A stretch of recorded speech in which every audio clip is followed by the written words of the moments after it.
Olá a todos, bem-vindos a mais um Conversa de Mercado com a Brain. E hoje nós trouxemos como convidado o Norton Mello.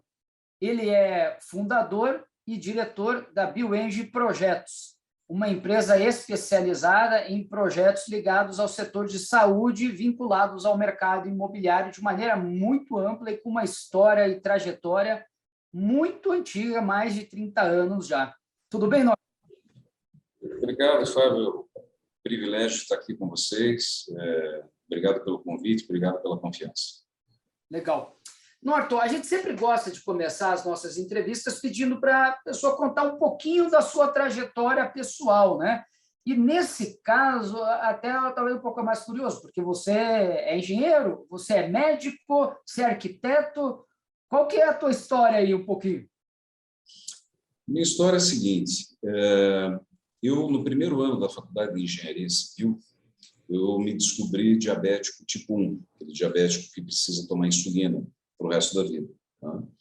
E fui me envolvendo com a área de saúde naturalmente. Fui presidente da Associação de Diabéticos do Paraná e muito atuante nessa área, escrevi livros sobre diabetes, fui colunista de um jornal, a Gazeta do Povo, aqui um jornal local. Todos os domingos escrevia sobre diabetes, escrevi então, daí, esse livro com as minhas experiências sobre diabetes. E saí da Faculdade de Engenharia e fui fazer um mestrado em Engenharia Biomédica, que trata de todo o impacto das engenharias, não só da civil, mas de todas as engenharias, e também da arquitetura, no setor médico, né, no setor de saúde. No Brasil, isso? Aqui no Brasil. Aqui no Brasil.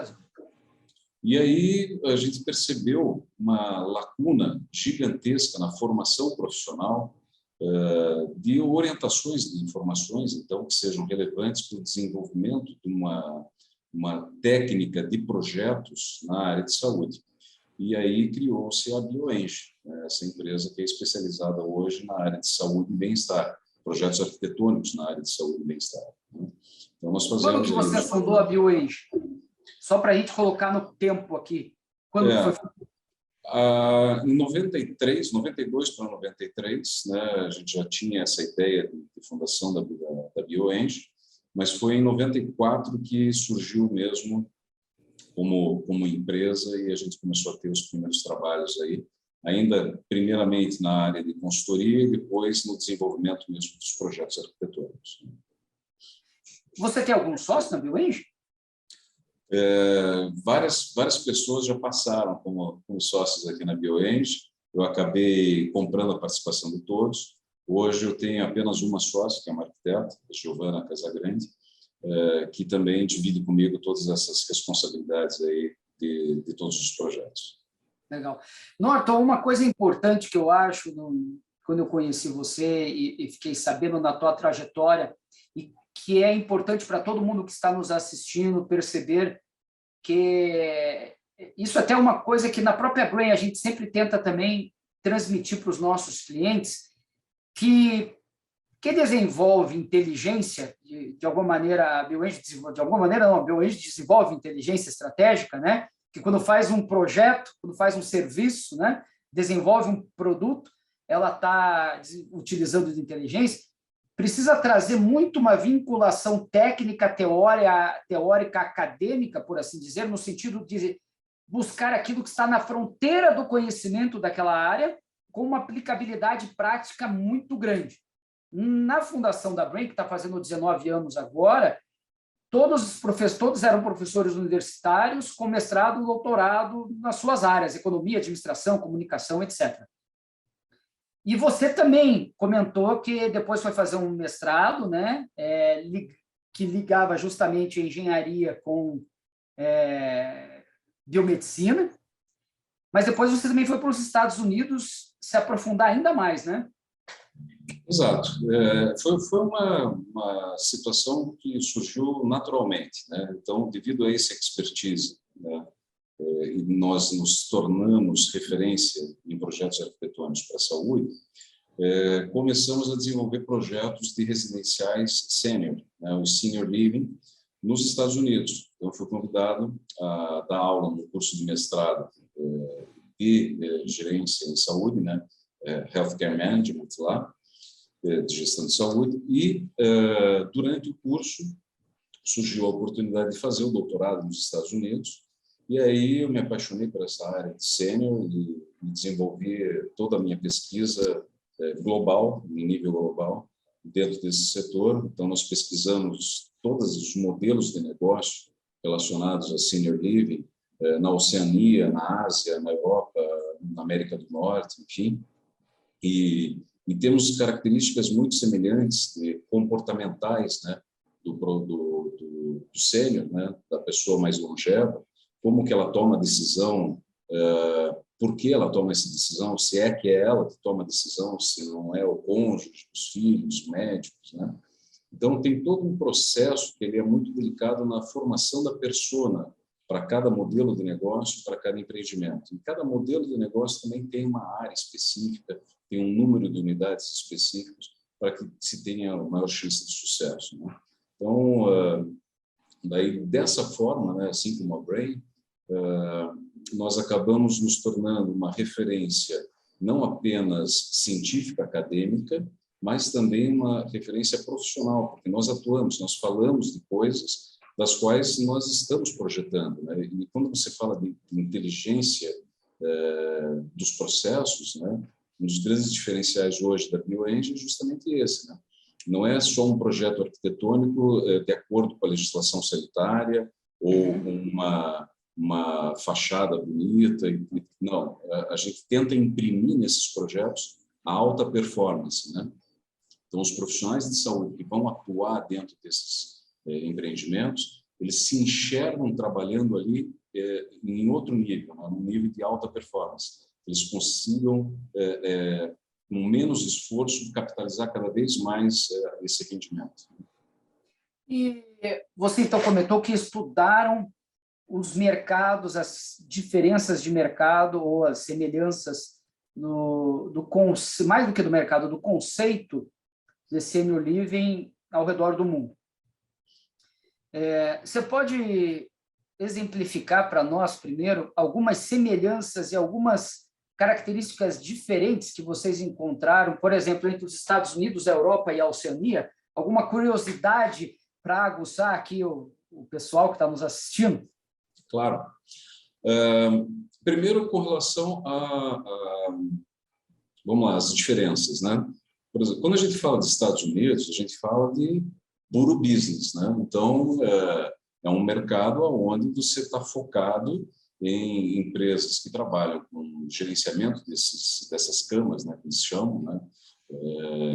Em nível de 200 mil camas, 300 mil camas, com ações na bolsa. Então, é um outro universo, né, mercadológico. Quando a gente fala da Europa e quando a gente fala da Ásia, em especial, a gente está falando de um modelo que ele é muito mais assistencialista por parte do governo, né? Então, há um nível de cidadania um pouco mais elevado também das pessoas. Então, a própria previdência estatal, ela acaba subsidiando de recursos para que essa pessoa, na sua velhice, tenha condições de morar em um dos modelos de negócio. Então, ele é muito mais provido pelo Estado ou por entidades congregacionais, né? As igrejas, enfim, ou filantrópicas. Tá? Já o modelo da Oceania, ele é um modelo um pouco híbrido, né? Você tem tanto negócios quanto a filantropia e o Estado provendo de assistência. E é interessante traçar esse paralelo, né, dessas situações, porque muda, inclusive, a forma de você ofertar esse serviço e muda o modelo também de oferta. Mas uma característica aí, vamos para outro viés, né, o viés da semelhança, que é o comportamento da pessoa idosa, né? Então, muita gente me pergunta, Norton, você faz projetos nos Estados Unidos, né, imobiliários, né, de real estate, voltados a senior living, mas é que lá o sucesso é muito mais garantido por conta da cultura americana, né? Então, a camarada está incorporado dessa cultura de migrar para um estabelecimento desse. Eu te digo que não. Tá? O idoso norte-americano tem os mesmos temores, os mesmos receios do idoso europeu, do asiático, da Austrália, da Nova Zelândia e aqui do Brasil também. Quais são esses receios? O receio de não ser bem tratado, receio da família esquecê-lo naquele local, receio de sofrer violências, receio de não ter alimentação adequada. Então, esses medos, eles são globalmente equilibrados, né? Então, é uma semelhança global. Claro que o que faz o norte-americano aceitar um pouco melhor essa situação é uma situação cultural familiar, onde o sujeito, quando vai para a universidade, já desvincula da família. Então, um mora em Nova York, outro mora na Califórnia, outro mora na Flórida. Então, há essa desconexão muito cedo. Então, o sujeito que está lá em Minneapolis, a -30, quando se aposenta, ele quer ter um lugar ao sol, ele quer um pouco de calor, né? Aí ele tem, se ele for bem capitalizado, ele acaba buscando um abrigo na Califórnia. Se ele tiver já uma classe não tão alta, ele pode ir para a Flórida, que é bem mais barato custo de vida na Flórida do que na Califórnia.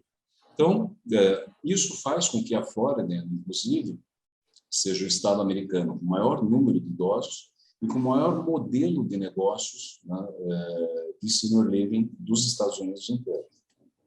Legal, bacana isso. Olha, você trouxe aqui algumas coisas bem interessantes. No Brasil, quando você falou de a primeira das diferenças, né, dois grandes modelos de negócio, por assim dizer. Um que é o americano, business, business, business, e realmente movimenta hoje mais de 500 bilhões de dólares por ano, o mercado de senior living, que é o mercado de locação, né? Então, imagina, isso, se nós multiplicarmos aqui pelo nosso câmbio de 5,50, né, nós estamos falando aí de 3 trilhões de reais só do mercado de senior living. É algo assim imenso, né? 30%, quase 30% do nosso PIB. Né? E aí a gente foi lá para o europeu asiático, que é mais focado quase no processo de locação social, quando eu estou colocando ele não como o para idoso, né? Porque a Europa tem muito esse processo de locação social, né? Que não significa de graça, necessariamente, mas significa que existe auxílio, e mais do que auxílio, existe uma política pública para que existam os imóveis disponíveis, inclusive, sob preços acessíveis para quem precisa.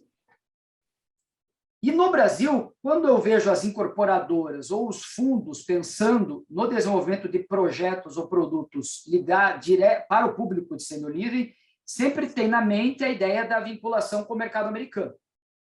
Você também tentar business.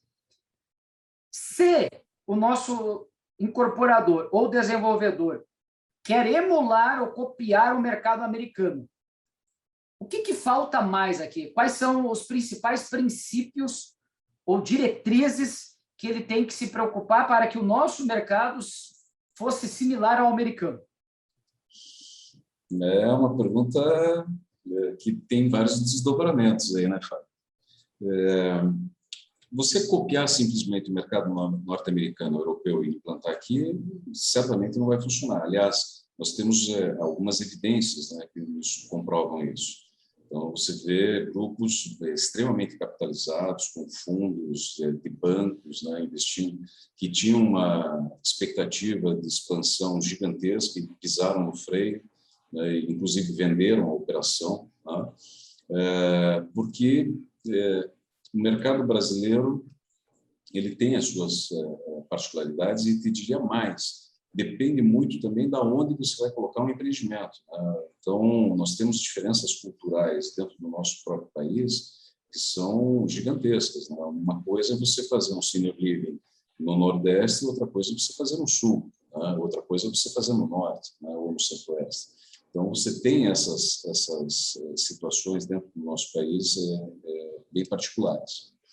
Mas eu te diria assim, o real estate ele olha para esse nicho, né, como um baita mercado. E, de fato, é um gigantesco mercado no Brasil, inexplorado até hoje. Né?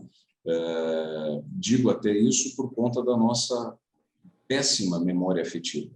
Quando a gente fala de um residencial para idosos, a gente imediatamente imagina um asilo imagina a casa de repouso, né, o lar de idosos, que mais se assemelham a instituições prisionais, né? Monocromáticas, sem nenhuma arquitetura, sem atividades, ou com muito poucas atividades que promovam e desenvolvam habilidades físicas, cognitivas, motoras e sociais de forma adequada para esse público, né? Então, a nossa memória é muito ruim, né, com relação a esse tipo de negócio. Mas o mercado imobiliário enxerga como uma grande oportunidade, de fato mas ele imagina que existem componentes de assistência, componentes de saúde, que fogem do seu expertise. Eu acho que aí está um dos grandes equívocos das incorporadoras, porque, sobretudo, um residencial sênior é residencial, né? Então, é preciso que isso fique muito claro, né? Do outro lado, a gente tem o mercado de saúde, né? As operadoras de saúde, os grandes players da área de saúde, que também enxergam no público sênior um excelente mercado a ser explorado, mas eles não entendem nada da área imobiliária, né? E acham que tem muito mais componente de saúde do que de fato tem. Então, o primeiro esclarecimento que eu acho que é nosso dever aqui nessa oportunidade de a gente prestar é que um residencial sênior deve ser encarado como um aging in place, tá? Que é o que vem emergindo cada vez mais. É você ter a oportunidade de envelhecer no próprio local onde você vive. Tá? Então, essa oportunidade, quando você oferece isso para um pretenso morador, ele consegue perceber que ele é parte pertencente daquele sistema, que eu não vou sequestrar a urbanidade dele, que eu não vou sequestrar essas possibilidades de desenvolvimento das suas habilidades ou da manutenção das suas habilidades, que com o avançar da longevidade acaba tendo esse declínio. Então, você consegue fazer com que haja um sucesso mercadológico muito mais, uma velocidade muito mais rápida, né? Eu desconheço hoje no mercado global, especialmente aqui na América Latina, e que é a que sofre a maior pressão demográfica em termos de volume e em termos de velocidade.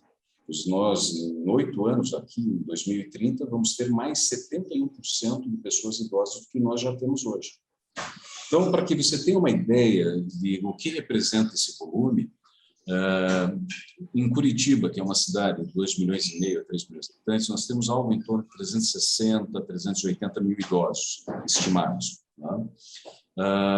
Globalmente, quem tem condições financeiras e psicológicas para aceitar a migração da sua casa tradicional para um modelo de negócios mais seguro, né? Eu não estou falando de moradia assistida ainda, mas uma moradia nesse conceito de aging in place, se envelhecer no local onde você vive, é apenas de 1 a 4%.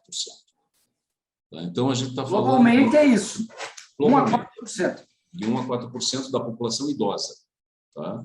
É considerada então, população idosa, nesse caso, acima de 60 ou é acima de 65? Não, aí cada país tem o seu critério, né? O que aqui no Brasil para nós é 60, na Europa é 65, em alguns países é até 75, né? Então aí tem uma variabilidade.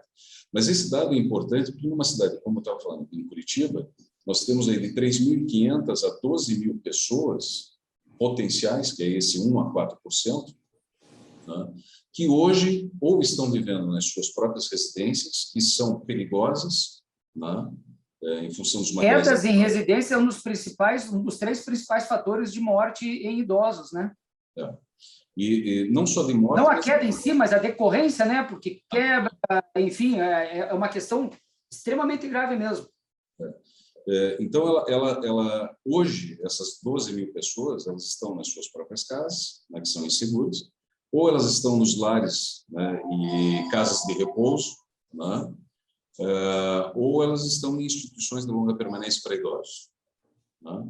Então, elas estão, em um desses casos, né, ela está efetivamente bem assistida hoje no Brasil, né? Então, quando você prepara um ambiente né? Quando você lança um produto imobiliário que ofereça toda essa gama de oportunidades, né? E aí a gente está falando de perder um pouco da eficiência do prédio, né, que as incorporadoras tanto preconizam.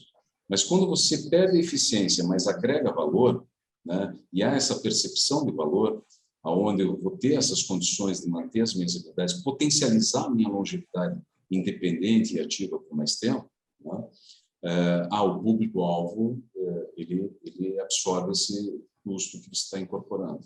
Tá? Nós, antes de entrar em alguns exemplos no Brasil, e eu vou querer retomar essa pergunta daqui a pouquinho, continuar esse assunto que nós estamos falando, se tem um ou dois casos, exemplos que nós possamos mostrar aqui, as imagens de empreendimentos que são cases de sucesso de produtos de senior living nos Estados Unidos ou na Europa, não importa, dentro desse conceito de aging Place. Aging Place? Ainda não, Fábio. Nós temos algumas tentativas pontuais, tá? Mas note que é um conceito muito recente, muito novo. O que a gente tem são modelos estratificados de negócio. Então, o sujeito começa com independent living, né, que é aquele idoso absolutamente independente, né, mas que ele quer morar num espaço onde ele tenha alguns serviços de prontidão e de atenção. Tá? Daí nós vamos começando a aumentar o grau de dependência, seja física, motora, seja cognitiva, tá? E nós vamos agregando outros serviços, né? Então, do Independent Living, a gente vai para o Assisted Living Facility. Tá? O Assisted Living é mais ou menos o que é a nossa ILPI aqui no Brasil. Tá? Então, se tem, por exemplo, dificuldade para tomar banho, dificuldade para se vestir, dificuldade para se alimentar, e, esporadicamente, você tem alguém ali, um cuidador, um monitor, tá? Para te dar essas assistências, né? Você vai aumentando esse grau de dependência, e aí nós vamos do Assisted Living para o Skilled Nursing Facility, ou o SNF. Né? O SNF ele é um componente mais de enfermagem. Então, você tem, por exemplo, aquelas pessoas que precisam de medicamentos de um regime de medicamentos mais intensivo, ou de um regime de oferta de outros serviços especializados de enfermagem. Aí a gente parte para o Skilled Nursing, o SNF. Até um ponto que você vai evoluindo nessa cadeia e chega no ponto máximo, que é o Memory Care, onde você trata de demência e Alzheimer. É claro que, para cada modelo de negócios desse estratificado, você tem um tamanho específico de apartamento. Tá? O Independent Living ele demanda de uma área maior, e áreas de convivência maiores. Em geral, qual metragem de um apartamento de Independent Living? Eu te diria assim, globalmente, não existe nada menor do que 50 metros quadrados e nada muito maior do que 100 metros quadrados. Então, a gente está nesse range, tá? Entre 50, 75, 80, 100, 110, 120, mas nada acima disso. Por quê? Porque também tem uma outra característica do casal idoso, que, vamos supor que more num apartamento ou numa casa de 200, 300, 400, 500 metros quadrados, e chega numa determinada fase da vida, em que os filhos cresceram, os netos também já estão crescidos e tudo mais, não faz mais sentido fazer uma manutenção, é muito pesada fazer uma manutenção de uma estrutura muito grande. Então, preferem fazer uma reengenharia aí e se voltar para um estilo de vida que propicie para ele mais viagens, mais lazer, e com isso, num apartamento muito bem, de uma casa muito grande, acaba impossibilitando muito desses graus de liberdade que ele pode desfrutar. Né? Então, tem que se ver toda essa situação. Claro que o Memory Care já é um sujeito que vai demandar de uma estrutura de convivência, de lazer muito menor. Então, o apartamento pode ser menor, né? Ao passo que o Independent Living, os apartamentos, o próprio Assisted Living, os apartamentos são um pouco maiores. Queria perguntar aqui para você, voltando um pouco, sobre como é que poderia funcionar o mercado brasileiro, comparando com o americano, que é o que eu conheço um pouco mais. Foi o que eu fiz muita incursão lá e excursões, né? Visitei bastante, vários exemplos. Aqui no Brasil, os projetos, nós temos alguns que estão sendo pensados diretamente por fundos, como, por exemplo, Pátria, né? Tinha desenvolvido, daí agora está aí se desmobilizando, tinha 3 ou 4 ativos, ou seja, é um fundo, capta, ele constrói e aí tem um gestor que ele coloca lá para fazer o que é o especialista na área médica, por assim dizer, né? Como um plano, um hospital, etc. E do outro lado, nós temos os incorporadores ou desenvolvedores, que tinham quase sempre mentalidade de venda, de uma unidade final para um usuário final.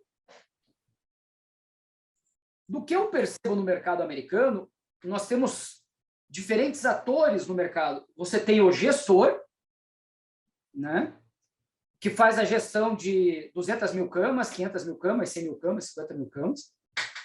Nós temos o fundo, que é o dono do ativo, em geral, e nós temos o desenvolvedor, né, que seria o mais próximo do incorporador no Brasil, que é quem pensa o projeto, desenvolve, etc. Mas o dono do dinheiro é o fundo. Então, nós temos 3 pontas aqui. No caso brasileiro, nós temos o gestor médico, né? O gestor das camas, nenhum gigante ainda, né? Nós não temos um especialista nisso ainda, mas aqui a figura do desenvolvedor e do fundo, ou do dono do ativo, é a mesma. Só que dentro de uma mentalidade de incorporação que tem o objetivo de vender na ponta. E aí, às vezes, aparece o seguinte desafio, vários desafios. Um deles, fica caro para quem está comprando na ponta muitas vezes, né? Porque, diferente de um fundo que vai ganhar a rentabilidade da alocação e depois mais o yield lá da performance de quando ele revender isso no mercado, aqui o ganho tem que ser no curto prazo, ele tem que ser na venda. E aí, muitas vezes, não viabiliza. Uma das coisas que nós percebemos nas dezenas de estudos que fizemos na Brain é que gera uma dificuldade de colocar na ponta o preço que o incorporador precisa para aquela unidade. Porque fica caro não apenas o produto, como ele tem que ter um determinado serviço. Daí o comprador fala, bom, eu tenho que pagar X mil reais a mais do que um residencial normal, do que um apartamento normal, e ainda ter que estar no plano XYZ, que eu vou estar pagando uma mensalidade, essa é uma das dificuldades. E a outra dificuldade que eu percebo também nesse processo, que o incorporador é o dono do capital também junto, é que, além de viabilizar a venda na ponta, muitas vezes, ele não entende o papel residencial e o papel médico, qual que é cada um desses, e começa a perceber que é mais complexo do que ele imaginava às vezes. Esse raciocínio que eu estou falando, ele existe, ele traz dificuldade no Brasil, como é que pode ser solucionado? Ele traz dificuldades no mundo inteiro. Tá? A grande diferença é que a gente está pelo menos há 40, 50 anos atrasados em relação aos Estados Unidos. Tá? O que acontece? Nós estamos vivenciando hoje o que os Estados Unidos vivenciou na década de 80 e 90. São produtos meramente imobiliários. Meramente imobiliários. Tá? Que tem seu mérito e tem seu lugar no mercado. Tá? Mas o americano ele percebeu o seguinte, que devido ao baixo propósito, quer dizer, qual que é o propósito? Construir o prédio, fazer o apartamento, vender, acabou. Né? Você não tem mais ligação, você não tem propósito, né, efetivamente. Você não tem um impacto social. Né? O americano percebeu que não, a responsabilidade vai além disso. Claro que ele percebeu isso de uma forma que ele vislumbrava uma maior rentabilidade daquele ativo. Né? Então, não é de graça também que ele visualizou isso. Né? Mas como aqui no Brasil nós estamos ainda engatinhando nesse processo, então note que nós temos uma oportunidade para esse tipo de negócio, sim.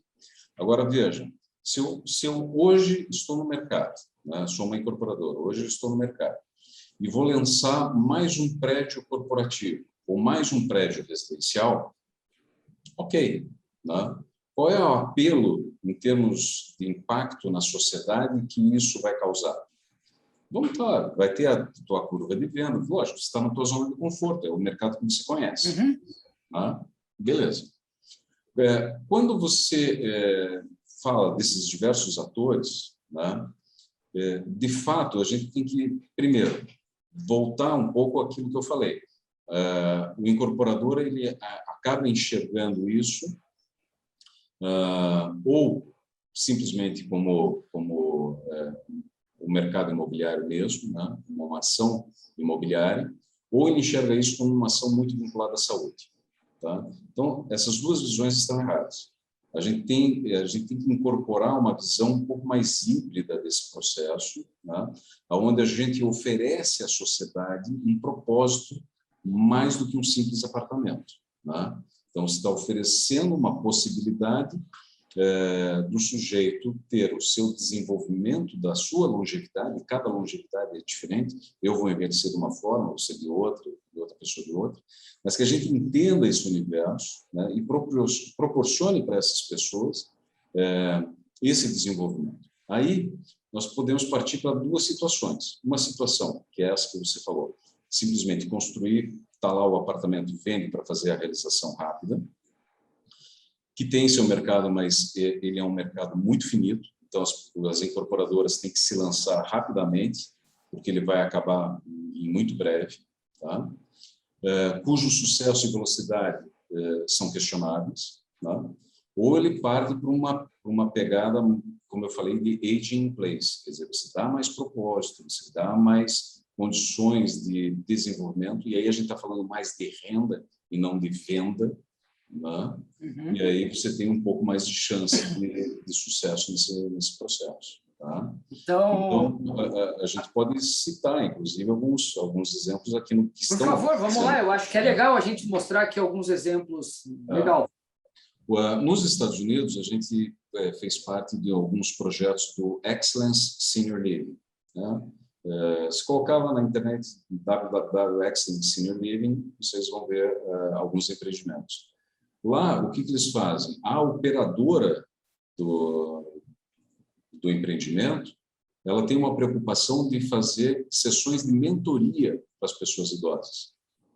Por que eles fazem isso? Não é para agradar o idoso, mas se a gente tem estatisticamente que um idoso, quando vai para um assisted living, ele tem, em média, mais 1,8 anos de vida,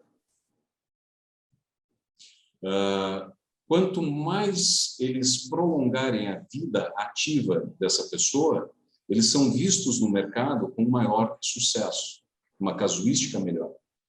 Tá? Então, por que eles dão essa mentoria, esse coaching?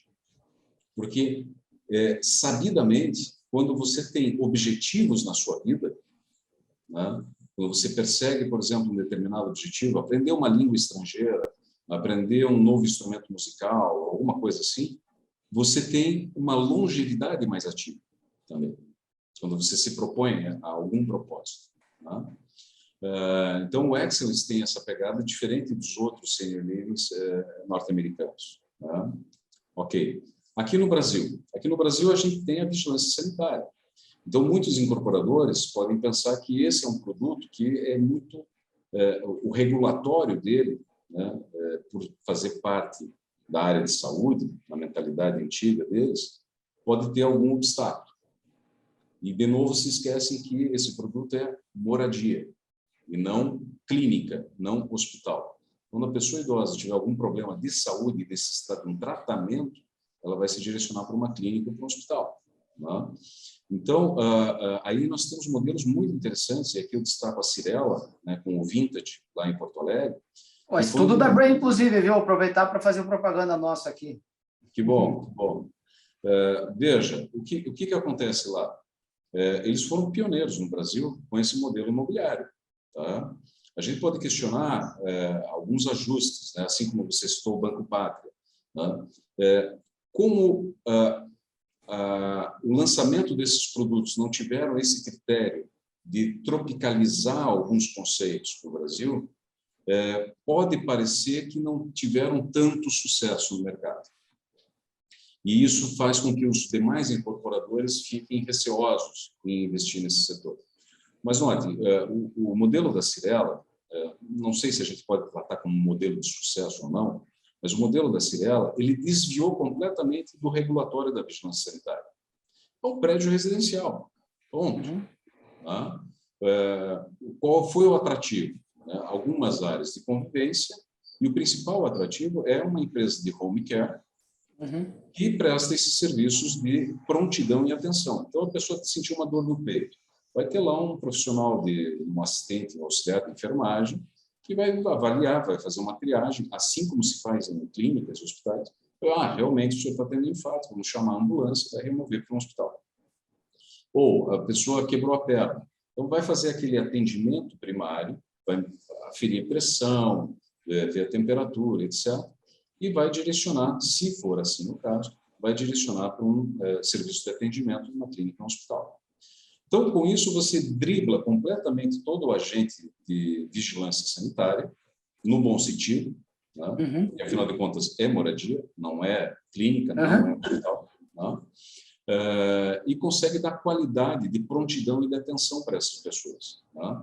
Eu quero colocar meu pai, minha mãe, meu sogro, minha sogra, mas eu quero que eles tenham, na minha ausência, se eu estou viajando, estou na minha casa, se eles caem, se eles têm alguma intercorrência, eu quero ter alguém para ficar de olho, que não seja o porteiro do prédio, né? Seja alguém que esteja mais bem preparado. Então, esse foi o modelo da Cyrela, e eles tiveram um grande mérito em lançar esse modelo. A gente pode questionar o tamanho do apartamento, que foge desse range que eu falei para você, a localização, velocidade de vendas, adaptação, que não era para ser sênior, era para ser outra coisa, depois... não, fazer coisa... O que o incorporador não pode fazer, de forma alguma, é pensar, opa, vamos fazer coisa para a velhinha que vai dar certo, né? E daí adapta o prédio. Não, aí já começou completamente errado. E nós temos aqui em Curitiba o BIOS, da construtora Laguna, que também, daí eu fiz parte, você fez parte, inclusive, que já é um conceito mais próximo desse envelhecimento no local, desse age in place. Então, você incorpora outros mecanismos, né? De novo, com a mesma característica de um home care, mas que, note, Fábio, se, por exemplo, a empresa de home care não funcionar direito, o próprio condomínio pode destituir e contratar um auxiliar de enfermagem, né? Entendeu? E isso pode acontecer em qualquer prédio, né? A grande vantagem de estar num prédio desses é que foi pensado com um carinho mais especial, né? Foi pensado com possibilidades de o imóvel acompanhar esse envelhecimento sem adaptações mirabolantes, né?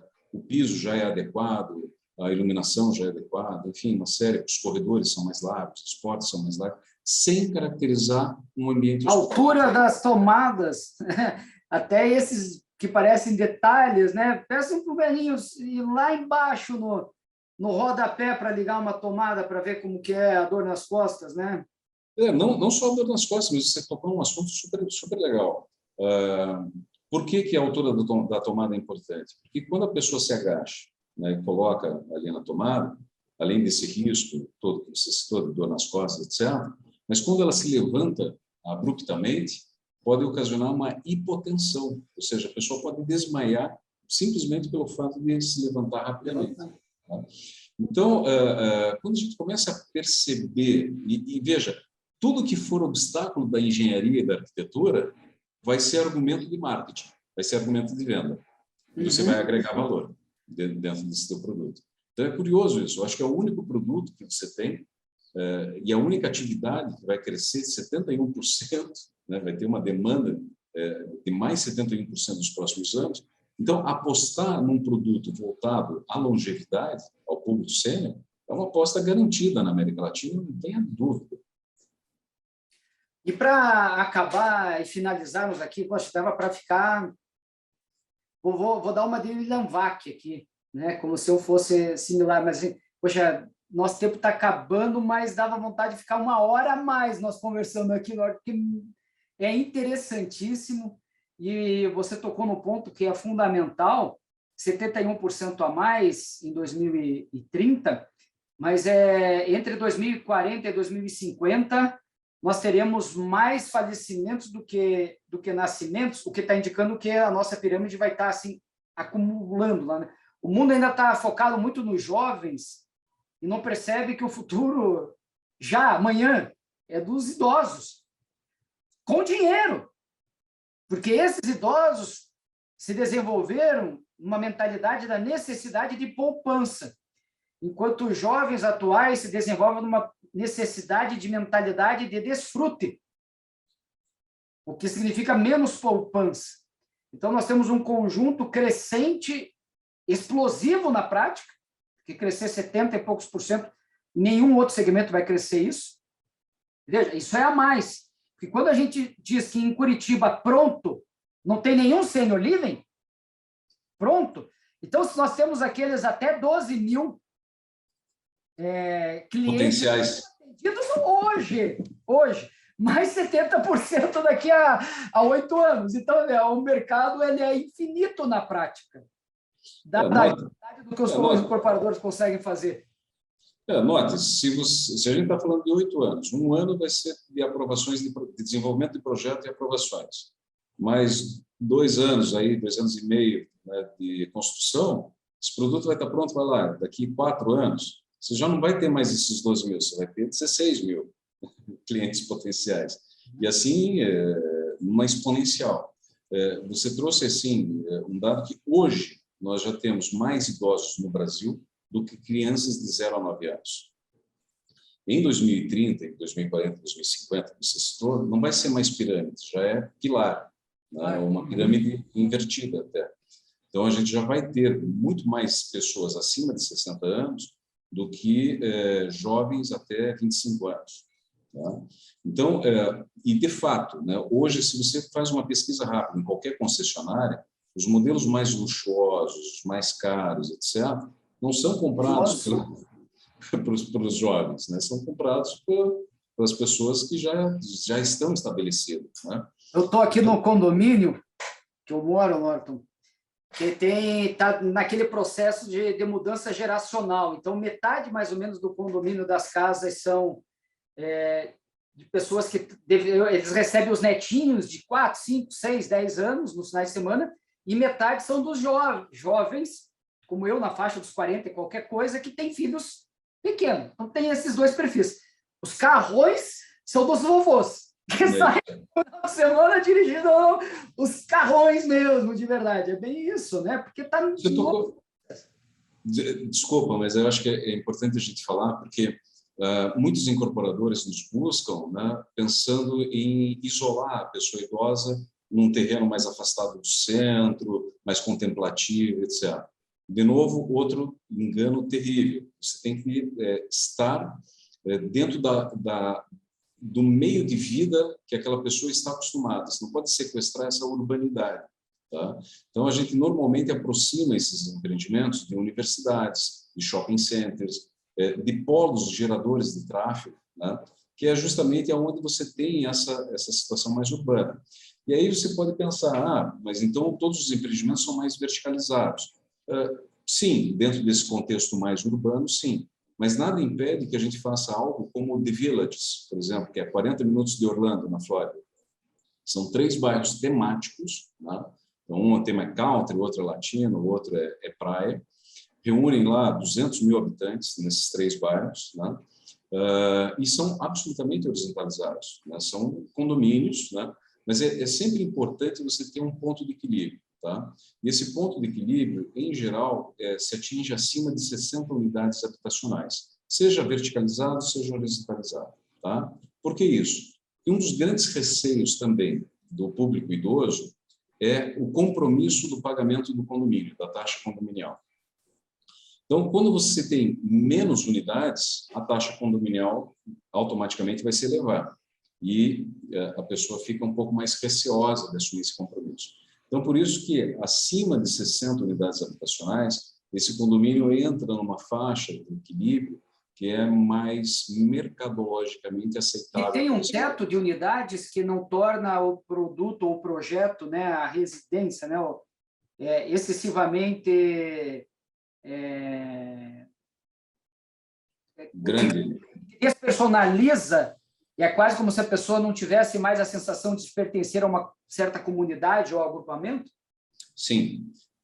Em geral, acima de 160 apartamentos. Tá? Então, a gente tem, lógico, nos Estados Unidos você tem empreendimentos com 200 apartamentos, 250 apartamentos, mas é muito massificado. Né? Você me perguntou sobre esse aspecto de massificação. Né? Nós temos um empreendimento do próprio Excellence, lá de Orlando, aqui no Alphaville, em São Paulo. O projeto já está aprovado, mas são 150 apartamentos. Né? São 4 pavimentos, né? Aproximadamente 10 mil metros quadrados de área total. Né? Tem um conceito totalmente diferente até disso que a gente está falando, porque ele é mais assisted living e menos imobiliário, né? Menos aging in place, mais assisted living mesmo, mas são 150 apartamentos. E isso é um dos motivos pelos quais, Fábio, as casas de repouso acabam não pivotando, porque quando muitos são residências, por maior que sejam, adaptadas. E aí você tem 10 moradores, 15, 20 moradores. Então, acaba não dando, nunca chegando no ponto de equilíbrio onde você consiga gerar lucro, gerar uma receita interessante para o investidor.